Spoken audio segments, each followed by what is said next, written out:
아이와 스마트폰 규칙을 만들었는데도 막상 집에서 실천하다 보면 계속 새로운 문제가 생기지 않으시나요? 숙제 빨리 했으니까 핸드폰 해도 되죠? 아빠는 보면서 왜 나는 안 돼요? 친구들은 나보다 훨씬 오래 하는데요? 이런 말을 들으면 분명 규칙은 만들어 놨는데 어떻게 설명해야 할지 말문이 막힐 때가 있습니다. 저도 디지털 과외를 하면서 아이와 부모님이 디지털 약속을 만든 뒤 이런 문제로 다시 부딪히는 경우를 정말 많이 봤는데요. 오늘은 가정에서 디지털 규칙을 실천할 때 자주 생기는 대표적인 5가지 상황과 그때 어떻게 대응하면 좋은지 바로 적용할 수 있는 방법을 알려드리겠습니다. 오늘 내용만 기억해 두셔도 아이의 예상치 못한 반응에 매번 흔들리지 않고 규칙을 훨씬 안정적으로 이어가실 수 있으실 겁니다. 아이와 사용 시간도 정했고 언제 스마트폰을 내려놓을지도 정했는데 여전히 트러블이 발생하시나요? 아이가 왜 나만 안 돼요? 친구는 더 많이 하는데요? 오늘만 규칙 바꾸면 안 돼요? 라고 했을 때 순간적으로 뭐라고 설명해야 할지 막막했던 적이 있으실 겁니다.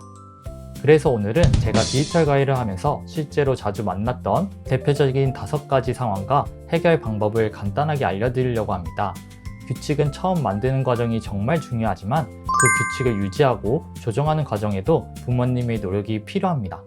그리고 이 과정은 단순히 아이가 규칙을 잘 지키는 것, 그 이상의 교육적 가치가 있는데요. 아이가 자기 요구를 말하고 부모의 기준을 듣고 서로 조정하고 약속을 지키는 경험 자체가 앞으로 학교 생활이나 친구 관계, 사회생활에서도 필요한 협상과 자기 조절의 연습이 될 수 있습니다. 첫 번째는 이런 경우입니다. 숙제 다 했어요. 이제 핸드폰 해도 되죠? 그런데 확인해보면 숙제를 너무 대충 끝냈거나 책도 몇 장만 읽고 끝냈다고 하는 경우가 있습니다. 이럴 때는 아이가 해야 할 일보다 스마트폰 보상에 더 집중하고 있는 건 아닌지 먼저 봐주셔야 합니다. 제가 단계별로 알려드릴게요. 첫 번째, 아이에게 빨리 끝내는 것보다 제대로 끝내는 것이 중요하다는 것을 알려주세요.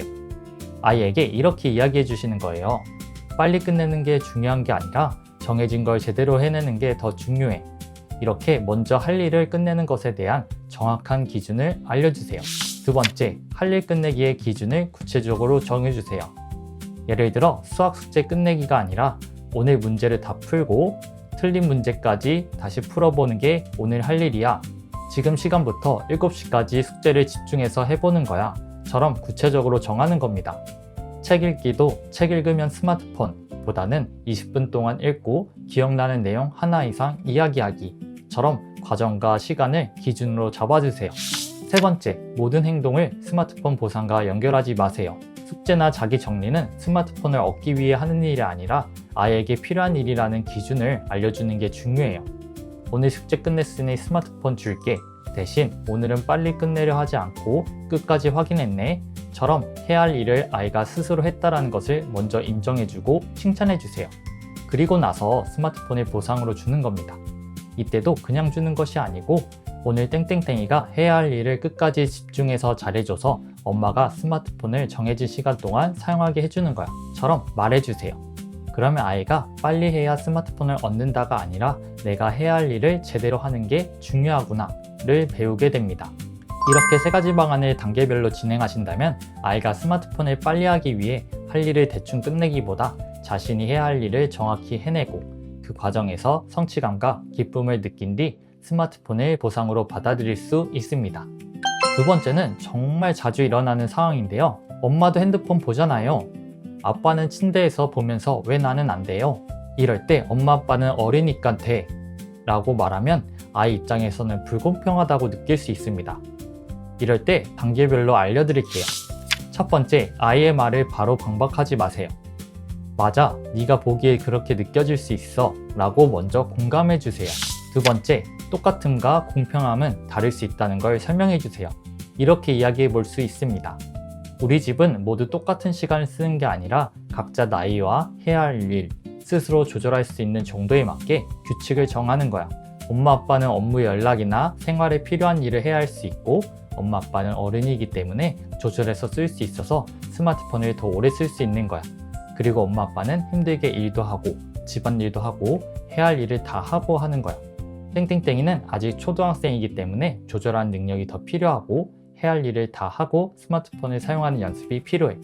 땡땡땡이가 점점 스스로 조절하는 능력이 생기면 그에 맞게 규칙도 달라질 거야.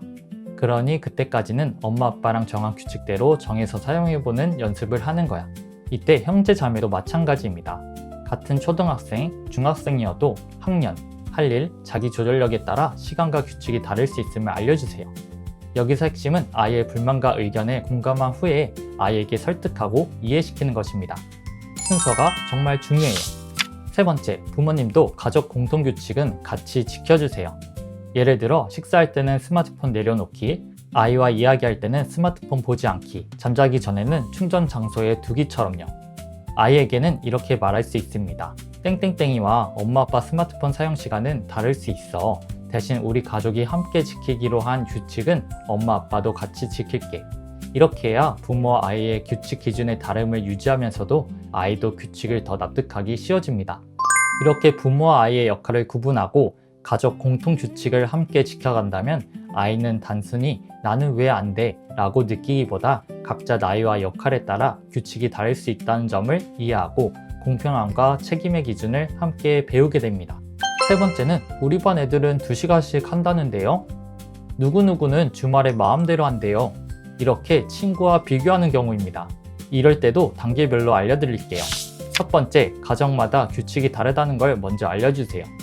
친구마다 자는 시간도 다르고 용돈도 다르고 학원 가는 시간도 다른 것처럼 스마트폰 규칙도 집마다 다를 수 있어. 이렇게 설명해 주세요. 두 번째, 아이가 계속 불공평하다고 느낀다면 함께 확인해 주세요. 친구들의 사용 시간이나 비슷한 또래의 사용 시간을 같이 찾아보는 것도 좋습니다. 다른 아이들은 스마트폰을 얼마나 사용하는지 함께 살펴보는 것인데요. 이때 너무 적게 사용하거나 너무 많이 사용하는 아이의 시간을 참고하지 마시고 보통의 또래 아이들이 사용하는 시간을 함께 살펴보셔야 합니다. 여러 아이들의 사용 시간을 조사하시고 평균값을 내는 것도 하나의 방법입니다. 세 번째, 아이와 함께 협상해 주세요. 두 번째 단계에서 다른 아이들의 사용 시간을 살펴봤다면 두 가지 경우가 나올 텐데요. 우리 아이가 다른 아이들보다 사용 시간이 많은 경우와 적은 경우, 각각 다르게 아이와 협상해 주셔야 하는데요. 우리 아이가 다른 아이들보다 사용 시간이 많은 경우, 이때는 다른 아이들보다 많이 사용하니까 무조건 줄여 라고 바로 결론을 내리기보다 땡땡땡이가 생각했던 것보다 지금 땡땡땡이가 스마트폰을 적게 쓰는 건 아니네. 그러면 일단 우리가 지금 정한 시간을 잘 지켜보는 게 어떨까? 라고 이야기해 주세요. 아이가 자신의 사용량을 직접 확인하고 현재 규칙을 납득할 수 있도록 도와주는 겁니다. 이로써 지금 규칙을 아이가 납득하고 유지할 수 있도록 협상하는 것입니다. 반대로 확인해 봤더니 우리 아이가 보통 또래보다 스마트폰을 적게 사용하고 있다면 아이의 이야기도 어느 정도 들어줄 필요가 있습니다. 그렇다고 바로 그래 그럼 친구들만큼 늘려줄게 라고 하지는 마시고요. 이럴 때는 스마트폰 시간을 늘리는 것을 아이의 자기관리와 연결해서 협상해 볼 수 있습니다. 예를 들어 확인해 보니까 땡땡땡이가 다른 친구들보다 조금 적게 사용하고 있는 건 맞네. 그럼 엄마 아빠도 땡땡땡이의 의견을 한번 들어볼게. 대신 앞으로 2주 동안은 지금 정한 규칙을 잘 지키고 책 읽는 시간이나 공부하는 시간처럼 땡땡땡이가 해야 하는 자기관리도 잘 해낸다면 주말 스마트폰 사용 시간을 20분 정도 늘려보자. 이렇게 이야기하는 겁니다. 여기서 중요한 것은 친구가 많이 사용한다고 무조건 우리 아이의 시간도 늘려주는 것은 아닙니다. 아이의 의견을 객관적으로 확인해주고 현재 규칙을 얼마나 잘 지키고 있는지, 자기 생활을 얼마나 스스로 관리하고 있는지를 함께 살펴보면서 조금씩 자율성을 늘려주는 거예요. 이렇게 하면 아이도 내 말을 부모님이 무조건 무시하는 건 아니구나 라는 경험과 동시에 더 많은 자유를 원한다면 그만큼 내가 책임지는 모습도 보여줘야 하는구나 라는 것을 함께 배울 수 있습니다. 핵심은 자유가 늘어나는 만큼 책임도 함께 늘어난다는 것을 경험하게 하는 것이 중요해요. 이렇게 다른 아이들의 사용 시간을 함께 확인하고 자기관리와 연결해 협상한다면 아이는 친구와 단순 비교하기보다 자신의 사용 습관을 객관적으로 돌아보고 더 많은 자유에는 그만큼의 책임과 자기관리가 필요하다는 것을 배울 수 있습니다.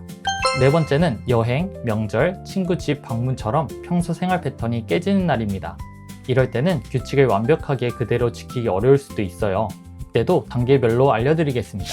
첫 번째, 예외가 생기기 전에 미리 알려주세요. 예를 들어 여행 전에 이번 여행 동안은 평소보다 조금 더 사용할 수 있어 라고 먼저 이야기해 주세요. 두 번째, 예외의 범위를 구체적으로 정해 주세요. 여기서 이 세 가지를 정해 주셔야 합니다. 무엇이 달라지는지, 얼마나 달라지는지, 언제 원래 규칙으로 돌아오는지. 예를 들어 여행하는 3일 동안은 저녁에 30분 더 할 수 있어.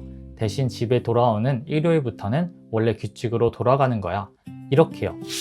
세 번째, 집에 돌아온 첫날부터 원래 규칙으로 돌아오세요.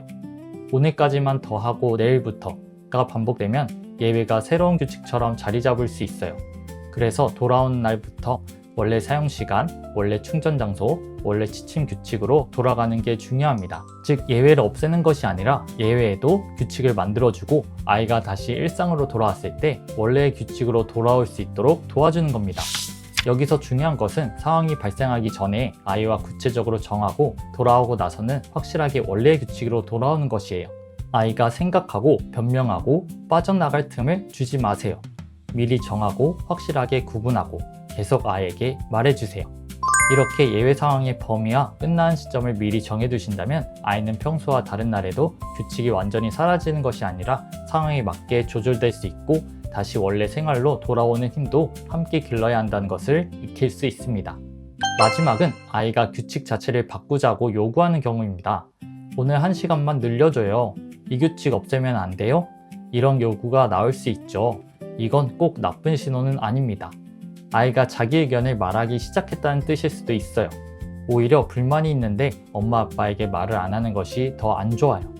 부모님께 자신의 의견을 말하는 것은 아이가 협상하는 방법을 배울 준비가 되었다는 긍정적 신호입니다. 단계별로 알려드릴게요. 첫 번째, 그 자리에서 바로 규칙을 바꾸지 마세요. 스마트폰을 하고 싶은 순간마다 규칙을 다시 협상하게 되면 규칙 자체가 쉽게 흔들리게 됩니다.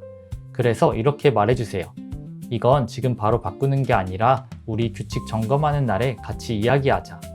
그리고 그 기간 동안 부모님들은 아이와 어떻게 협상하고 이야기할지 미리 생각해 주시는 거예요. 이를 통해 시간을 벌고 그 시간 동안 우리 부모님들은 협상 준비를 할 수 있어요. 두 번째, 규칙을 점검하는 날짜를 정해주세요. 예를 들어 매달 첫째 주 일요일은 디지털 규칙을 점검하는 날이라고 정하는 겁니다. 그날에는 지난달에 어떤 규칙을 잘 지켰는지, 어떤 점이 불편하고 불만이 있는지, 다음 달에는 무엇을 바꾸고 싶은지 함께 이야기합니다. 세 번째, 규칙을 바꿀 때는 한 번에 크게 바꾸지 마세요. 예를 들어 1시간에서 갑자기 3시간으로 늘리는 것이 아니라 20분 정도씩 조금씩 조정해 주세요. 그리고 학년이나 생활에 맞는 최대 사용 시간의 기준을 부모님이 잡아주는 것이 좋습니다. 이때의 기준은 주변 또래 학생들의 평균적인 사용 시간을 기준으로 잡아주세요. 그래야 아이도 불만을 덜 가지게 되고, 세 번째 상황인 다른 친구들은 더 오래 해요 라고 하는 상황을 예방할 수 있습니다. 네 번째, 아이의 요구와 부모님의 요구를 함께 맞춰주세요. 즉 아이와 협상하는 과정을 가져보세요. 아이가 주말 게임 시간을 늘리고 싶어 한다면 좋아, 그럼 게임 시간이 늘어난 만큼 책 읽는 시간이나 공부하는 시간, 자기 관리하는 시간도 같이 늘려보자 라고 협상할 수 있습니다. 그리고 이런 협상하는 과정 자체가 아이에게 큰 교육이 될 수 있는데요. 아이는 이 과정을 통해 내 요구를 말하는 법, 상대의 요구를 듣는 법, 서로 가능한 선을 맞춰가는 법을 배울 수 있습니다. 사실 우리가 살아가면서 항상 내 뜻대로만 할 수는 없잖아요. 그래서 가정에서 규칙을 함께 맞춰가는 과정 자체가 아이에게는 협상, 책임, 자기조절을 배우는 좋은 생활교육이 될 수 있습니다. 이렇게 정해진 시점에 규칙을 함께 점검하고 조금씩 협상해 나간다면 아이는 원하는 것을 무조건 요구하는 대신 자기의 의견을 설명하고 상대의 조건을 듣고 책임을 감수하면서 규칙을 조절하는 협상과 자기조절의 경험을 쌓을 수 있습니다. 오늘 말씀드린 5가지 사항을 보면 공통점이 하나 있습니다. 디지털 규칙을 잘 운영하는 것은 한번 좋은 규칙을 만들어서 계속 똑같이 유지하는 것이 아닙니다. 아이의 성장과 생활에 맞춰 조금씩 수정하고 예외가 생긴다면 기준을 만들고 자기 조절력이 좋아진다면 조금씩 자율성을 늘려주는 과정입니다. 특히 오늘 알려드리는 내용은 꼭 기억해 주셨다가 비슷한 상황이 생겼을 때 그 자리에서 감정적으로 대응하기보다 아이를 현명하게 지도해 주세요. 그리고 오늘 말씀드린 5가지 상황과 단계별 실천 방법을 가정에서 바로 참고하실 수 있도록 자료를 따로 준비해 두었습니다. 영상 설명란과 고정 댓글에 남겨드릴게요. 필요하신 분들은 받아두셨다가 비슷한 상황이 생길 때 하나씩 참고해 보시면 좋겠습니다. 규칙을 유지하다가 문제가 생긴다고 해서 우리 집은 규칙에 실패했나 보다 라고 생각하지 않으셔도 돼요. 오히려 그 문제를 아이와 함께 이야기하고 조정해가는 과정에서 아이는 자기 조절하는 힘, 책임지는 힘, 상대방과 협상하는 힘, 약속을 지키는 힘을 배울 수 있습니다. 규칙은 만드는 과정도 중요하지만 부딪히고 이야기하고 다시 맞춰가는 과정까지가 아이에게 교육이 된다는 점을 꼭 기억해 주셨으면 좋겠습니다. 우리 아이들이 디지털 세상 속에서도 행복하게 성장할 수 있도록 디지털 배선생은 학부모님과 함께 하겠습니다. 감사합니다. 구독, 좋아요, 알림 설정하시고 다음 영상도 꼭 함께 해주세요. 시청해주셔서 감사합니다.